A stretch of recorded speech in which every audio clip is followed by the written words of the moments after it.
Hi అండి. అందరూ ఎలా ఉన్నారు? బాగున్నారా? అందరూ బాగుండాలి, ఆరోగ్యంగా ఉండాలి అని కోరుకుంటున్నాను. మేము కూడా చాలా చాలా బాగున్నామండి. Welcome back to Bhavani Dasri blogs. మన ఛానల్ ఫస్ట్ టైం చూస్తున్నట్లయితే తప్పకుండా ఛానల్ని సబ్స్క్రైబ్ చేసుకోండి. అలాగే ఈ బ్లాగ్ మీకు నచ్చినట్లయితే లైక్ చేయండి, షేర్ చేయండి, కామెంట్ చేయండి.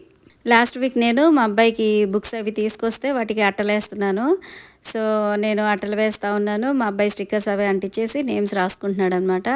సో ఇవి వేసేటప్పుడు మా అల్లుడు వాళ్ళ డాగ్ని తీసుకొచ్చాడండి, జ్యూస్ని. అమ్మో, నాకైతే అసలు అదంటే చాలా భయం. అంటే చాలా హైపర్ యాక్టివ్గా ఉంటుందన్నమాట. నాకు మామూలుగానే డాగ్స్ అంటే కొద్దిగా భయము. ఇది ఇంకా కొంచెం హైపర్ యాక్టివ్గా ఉంటుంది కాబట్టి నేను ఇంకా కొంచెం దూరంగా ఉంటాను. కానీ మా అబ్బాయికి మాత్రం పెట్స్ అంటే చాలా ఇష్టం అండి. అసలు చాలా మంచిగా వెళ్ళిపోయి వాటిని ఇలాగ ప్యాంపరింగ్ చేస్తూ ఉంటాడు. అక్కడ ఉన్నది మా అబ్బాయి. సో అది కూడా చక్కగా వాడితోటి ఆడుకుంటుంది. మా అబ్బాయికి ఇలాగ డాగ్స్ అన్నా క్యాట్స్ అన్నా చాలా ఇష్టం అండి. చక్కగా వెళ్ళి వాటితో ఆడుకుంటూ ఉంటాడు. సో వాళ్ళ డాడీని కూడా అడుగుతూ ఉంటాడు అనమాట. డాడీ మనకు కూడా తీసుకురండి, పెంచుకుందాం అంటాడు. కానీ వాళ్ళ డాడీకి ఎందుకో అంత ఇంట్రెస్ట్ ఉండదండి. సో తీసుకురారనమాట. సో చాలాసార్లు అడిగాడు, తీసుకురండి తీసుకురండి అని చెప్పి. జ్యూస్ చూడండి చక్కగా ఆడుకుంటుంది మా అబ్బాయితోటి. అంటే తను షేక్ హ్యాండ్ అడిగితే షేక్ హ్యాండ్ ఇచ్చింది. తర్వాత అలా పడుకుంది కాసేపు. నేను అక్కడ అట్టలేస్తూ కూర్చుంటే ఇక మీదకి వచ్చేస్తుంది అనమాట. అంటే ఆడుకుందాం అన్నట్టుగా. కానీ నాకు కొంచెం భయం అండి డాగ్స్ అంటే. సో నేనైతే పాపం దాని దగ్గరికి రానివ్వలేదు. అసలు ఎలా దూకేస్తుంది అనమాట. జస్ట్ 3 మంత్సే దానికి, కానీ ఫుల్ హైపర్ యాక్టివ్ అనమాట. మామూలుగా అయితే బ్రౌన్ కలర్ షీట్ ఉంటుంది కదా, సో అది వేసేదాన్ని ఎవ్రీ ఇయర్. ఈసారి ఇలాగ ట్రాన్స్పరెంట్ది కావాలని చెప్పి అవి తెచ్చుకున్నాడు అనమాట మా అబ్బాయి. ఇక అవి అయితే నేను అట్టలు వేసేస్తున్నాను. మా అబ్బాయిని అట్టలు వేయమంటే ఒక్కొక్క బుక్ 10 నిమిషాలు 15 నిమిషాలు వేస్తున్నాడు అనమాట స్లోగా. సో ఇంకా తనతో పెట్టుకోకూడదని చెప్పి ఇలాగ నేనైతే ఫాస్ట్గా వేసేస్తున్నాను. ఇక అట్లా వేసేసి పిన్ కొట్టేసి అక్కడ పక్కన పెట్టేస్తే తను స్టిక్కర్ వేసేసి నేమ్స్ అవి రాసుకుని నీట్గా సర్దేసుకున్నాడు అనమాట. క్లాసెస్ పెరిగే కొద్దీ ఇక బుక్స్ కూడా పెరుగుతూ ఉన్నాయండి. ఇక ఫస్ట్ అయితే నేను టెక్స్ట్ బుక్స్కి అయితే అట్లా వేసేసాను. ఫస్ట్ అవి వేసేసామనుకోండి, నోట్బుక్స్ అనేవి కొంచెం లేట్గా వేసినా పర్వాలేదు. అంటే టెక్స్ట్ బుక్స్ అంటే మనకి క్లాసెస్ అవి స్టార్ట్ అయిపోతాయి కదా. సో నోట్బుక్స్ ఏముంది, ఏవి ఇంపార్టెంటో అవి చూసుకొని వాటికి అట్టలు వేసుకుంటే సరిపోతుంది. సో అంటే ఆ రోజు లేట్ అయిపోయిందండి బాగా. సో నైట్ కూర్చొని ఇంకా అట్లయితే వేసేసాను నోట్బుక్స్. ఇంకా నెక్స్ట్ డే అయితే నోట్బుక్స్ కొన్ని వేశాను. అప్పుడు కొన్ని వేశాను కానీ నెక్స్ట్ డే ఇంకొన్ని వేసేసాను అనమాట. సో ఫస్ట్ అయితే ఇలాగ టెక్స్ట్ బుక్స్ అయితే వేసేసి వాటికి నేమ్స్ అవి రాసేసి పక్కన పెట్టుకున్నాడు. సో నేమ్ అవి నేను రాద్దామంటే కొన్నిసార్లు నా పేరు నేను రాసేసాను అనమాట. లాస్ట్ ఇయర్ అయితే అలాగే చేశాను. డి నందన్ అని చెప్పి రాయకుండా డి భవానీ అని చెప్పి రాశాను అనమాట. సో అందుకని మా అబ్బాయి ఆ నేమ్స్ అయితే నేనే రాసుకుంటాను, మీరు రాయొద్దని చెప్పి ఇంకా తనే రాసుకుంటా ఉన్నాడు.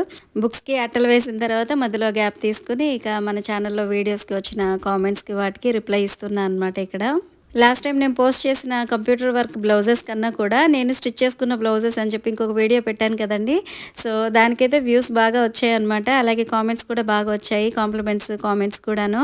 ఈ కామెంట్స్ అనేవి ఎక్కువగా నాకు వాట్సాప్లోనే వస్తున్నాయండి. ఎందుకంటే నా దగ్గర బ్లౌజెస్ స్టిచ్ చేయించుకున్న వాళ్ళు ఉంటారు కదా, సో వాళ్ళు వాట్సాప్లోనే కామెంట్స్ అవి పెడుతున్నారనమాట. ఛానల్లో పెడితే ఇంకా బాగుంటుంది కదా.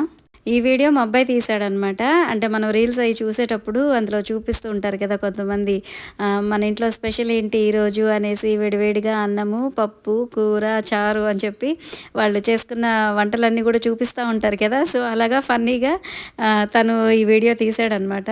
సో ఇక్కడైతే నేను పాలకూర చుక్కకూర కలిపి కర్రీలాగా చేశానండి. అంటే టమాటాలు, పచ్చిమిర్చి, కొద్దిగా చింతపండు ఇవన్నీ వేసేసి రుబ్బి తాలింపు వేస్తాం కదా, సో అలాగ చేశాను. అలాగే వంకాయ కొత్తిమీర కర్రీ చేశానండి. ఈ రెసిపీ వచ్చేసి నీలి మేఘాలలో ఛానల్ ఉంటుంది కదా, సో అందులో ఇంద్రనీల్ గారు అలాగే మేఘనా గారు ఉంటారు. సో వాళ్ళు చేశారనమాట. సో ఎలా ఉంటుందో ట్రై చేద్దామని చెప్పి నేను కూడా చేశాను. వాళ్ళు తెల్ల వంకాయలతోటి ఇలాగా చేశారండి. నేను మనకి నార్మల్గా దొరుకుతాయి కదా పొడవుగా వంకాయలు, సో వాటితో అయితే చేశాను. కానీ టేస్ట్ అయితే నిజంగా బాగుందండి. వాళ్ళు ఆ వీడియోలో చెప్పారనే కాదు కానీ టేస్ట్ అయితే నిజంగా బాగుంది. అలాగే చేయడం కూడా చాలా అంటే చాలా ఈజీ అండి. ఎంత సింపుల్గా చేయొచ్చు. అసలు మనకి ఒక ఆనియన్స్ కట్ చేయడం కానీ అసలు ఇంకా వేరే అసలు ఎక్స్ట్రా పని ఏమీ ఉండదండి. సింపుల్గా ఈ వంకాయలు కట్ చేసేసుకోవడం, కొద్దిగా ఆయిల్ వేసేసుకొని కడాయిలో ఆయిల్లో ఈ వంకాయలు వేసేసి ఫ్రై చేసుకున్న తర్వాత అందులో కొద్దిగా కొత్తిమీర, పచ్చిమిర్చి, వెల్లుల్లిపాయలు మిక్స్ చేసిన పేస్ట్ వేసేసి బాగా మిక్స్ చేసుకొని కొద్దిగా సాల్ట్ వేసేసుకొని కొంచెం లిటిల్ బిట్ వాటర్ పోసేసి ఒక 2 విజిల్ రానిస్తే చాలండి. అసలు సింపుల్గా రెడీ అయిపోతుంది అనమాట. నిజంగా వాళ్ళు ఆ వీడియోలో చెప్పారు ఇన్స్టెంట్గా రెడీ అయిపోయే కర్రీ అని చెప్పి. సో అలాగే ఒక 5 to 10 మినిట్స్లో అయితే ఈ కర్రీ అయితే రెడీ చేసుకోవచ్చు. ఆ వీడియో చూసేటప్పుడు నిజంగా చాలా టెంప్టింగ్గా ఉండిందనమాట, ఎప్పుడెప్పుడు చేసుకుని తిందామా అనేసి. అందుకని మా వారు కూరగాయలకి వెళ్ళినప్పుడు వంకాయలు తీసుకురండి అని చెప్పి అని అన్నాను. కానీ తెల్ల వంకాయలు దొరకలేదండి. సో దొరికిన వంకాయలతోనే అలాగ ట్రై చేశాను. నిజంగా టేస్ట్ అయితే చాలా చాలా బాగుంది. ఇది వచ్చేసి ఈవినింగ్ అండి. మా అబ్బాయి స్కూల్ నుంచి వచ్చిన తర్వాత డ్రాగన్ ఫ్రూట్ కట్ చేసి ఇస్తున్నాను. ఈ ఫ్రూట్ అంటే మాకు అంత ఇంట్రెస్ట్ అయితే లేదు, కానీ కాకపోతే హెల్త్కి మంచిదని చెప్పి తీసుకుంటాం అనమాట. ఈ ఫ్రూటు మెయిన్ ఎప్పుడు తిన్నామంటే మా అబ్బాయికి డెంగ్యూ ఫీవర్ వచ్చినప్పుడు ఈ డ్రాగన్ ఫ్రూట్ ఒకటి, కివీ ఫ్రూట్ ఒకటి ఎక్కువగా పెట్టమన్నారు. సో ఆ టైంలో ఇంకా ఇది తినడం స్టార్ట్ చేసామండి. ఇంకా అంతకుముందు అయితే ఎప్పుడు తినలేదు, కానీ ఇంకా అప్పటి నుంచి అయితే తింటున్నాము. హెల్త్కి చాలా మంచిది అన్నారనమాట. సో అప్పటి నుంచి ఇంకా తినడం స్టార్ట్ చేసాము. సో ఈరోజు స్నాక్ అయితే ఇంకా ఇదేనండి. ఈవినింగ్ మా అబ్బాయికి స్నాక్ ఒక ఫ్రూట్ అయితే కట్ చేసి తనకి ఇచ్చేసాను. తనకి అంత ఇష్టం ఉండదు, కాకపోతే హెల్త్కి మంచిది కదా, సో అందుకని ఇంకేం మాట్లాడకుండా తినేస్తాడు.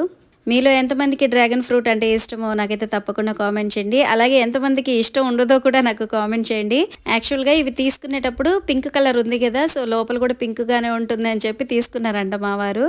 వాళ్ళని అడిగితే వాళ్ళు కూడా అలాగే చెప్పారంటండి, ఇది పింక్ కలర్లో ఉంటుంది కట్ చేస్తే అని చెప్పి అన్నారంట. సో అందుకని తీసుకున్నాను అనేసి అన్నారు. తీరా ఇది కట్ చేసిన తర్వాత లోపలంతా వైట్గా ఉంది, అంటే వైట్ కలర్ డ్రాగన్ ఫ్రూట్ అనమాట. ఇక ఇక్కడ వచ్చేసి నైట్ 10:45 అవుతుందండి. బ్లౌజెస్ ఉన్నాయి కొంచెం అర్జెంటుగా స్టిచ్ చేసేవి. సో ముందే కట్ చేసి పక్కన పెట్టేసుకుంటే మార్నింగ్ మనం తొందరగా ఈజీగా స్టిచ్ చేసేసుకోవచ్చు కదా. సో అందుకని ఒక 2 బ్లౌజెస్ అయితే కట్ చేసి పక్కన పెట్టేశాను. మార్నింగ్ లేసి కట్ చేసుకొని స్టిచ్ చేయాలంటే ఏంటో టైం అంతా వేస్ట్ అయిపోయినట్టు ఉంటుంది. అందుకని కొద్దిగా లేట్ అయినా కూడా నైటే బ్లౌజెస్ అయితే నేను కట్ చేసి పక్కన పెట్టేసుకుంటానండి. ఇది పెద్ద టైం కూడా పట్టదు. ఇవి మామూలు నార్మల్ ప్లెయిన్ బ్లౌజెస్ ఉంటాయి కదా, సో అవన్నమాట. లైనింగ్ బ్లౌజ్ కన్నా కొద్దిగా టైం పడుతుంది, కానీ ఇవి ఈజీగా మనం కట్ చేసేసుకోవచ్చు తొందరగానే. సో ఇక్కడ ఈ బ్లౌజెస్ ఒక 2 అయితే కట్ చేసి పక్కన పెట్టేశాను. అలాగే ఒక చిన్న రిక్వెస్ట్ అండి, మన ఛానల్లో వీడియోస్ని చాలా వరకు సబ్స్క్రైబ్ చేసుకోకుండానే చూస్తున్నారు. సో ప్లీజ్ తప్పకుండా సబ్స్క్రైబ్ చేసుకోండి, నాకు చాలా వరకు హెల్ప్ అవుతుంది. సో ఫ్రెండ్స్, ఇదండి ఈరోజు వ్లాగ్. ఐ హోప్ మీకు నచ్చిందని అనుకుంటున్నాను. సో మీకు నచ్చినట్లయితే తప్పకుండా లైక్ చేయండి, షేర్ చేయండి, కామెంట్ చేయండి, సబ్స్క్రైబ్ చేసుకోవడం అస్సలు మర్చిపోవద్దు. మరొక మంచి వ్లాగ్తో మళ్ళీ కలుద్దాం. Thanks for watching.